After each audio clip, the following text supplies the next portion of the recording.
모세의 삶은 우여곡절의 연속이었습니다. 그런데 하나님께서 그런 우여곡절의 삶 가운데 놓여 있었던 모세를 부르셨어요. 그리고 예굽의 노예로 잡혀있던 백성들을 인도하게 될 리더로 세우신 것이죠. 그런데 모세는 그 하나님의 부르심 가운데 자신감이 없었어요. 왜냐하면 지금 모세는 어떤 상황 가운데 있었죠? 도망자의 신세에 놓여져 있었고, 또 무엇보다 자신이 지금 내세울 수 있는 것이 아무것도 없었거든요.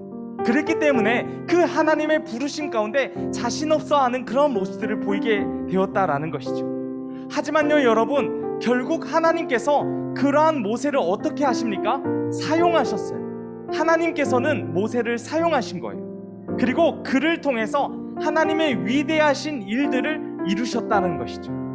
여러분, 우리 삶 가운데 우리들 스스로를 볼 때 굉장히 작게 느껴지는 상황들 너무나도 많은 것 같아요.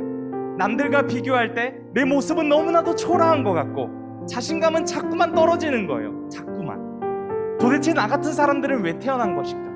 도대체 나 같은 사람들은 왜 지금 이 땅을 밟으면서 살아가는 것일까? 내가 이 세상을 살아갈 이유는 무엇일까? 하지만요 여러분, 하나님께서는 하나님의 사람을 사용하세요. 이것은 분명한 사실이에요. 모세도 40년 동안 광야 가운데 있으면서 굉장히 힘들고 어려운 삶을 살아갔어요. 하지만 결국 하나님의 원대하신 뜻, 하나님의 위대하신 계획을 이루게 되는 그런 선한 도구로 사용받지 않습니까? 우리도 마찬가지예요. 내 힘으로 할 수 없는 것들 너무나도 많아요. 내가 할 수 있는 것들이 너무나도 부족해 보인다는 거예요.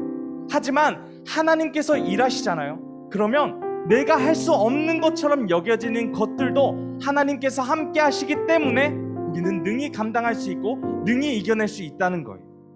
바라기는 우리 모두의 삶이 그 하나님의 능력으로 가득한 귀하고 복된 삶이 되어지시기를 간절히 소망합니다. 그리고 우리 안에 있는 그런 낮아진 마음들, 우리 안에 있는 모든 연약함들, 그 모든 것이 주님의 능력으로 채워지게 되면서 이제는 더 크게 역사하실 주님을 기대하며 나아가는 우리 모두가 되어지시기를 간절히 소망합니다.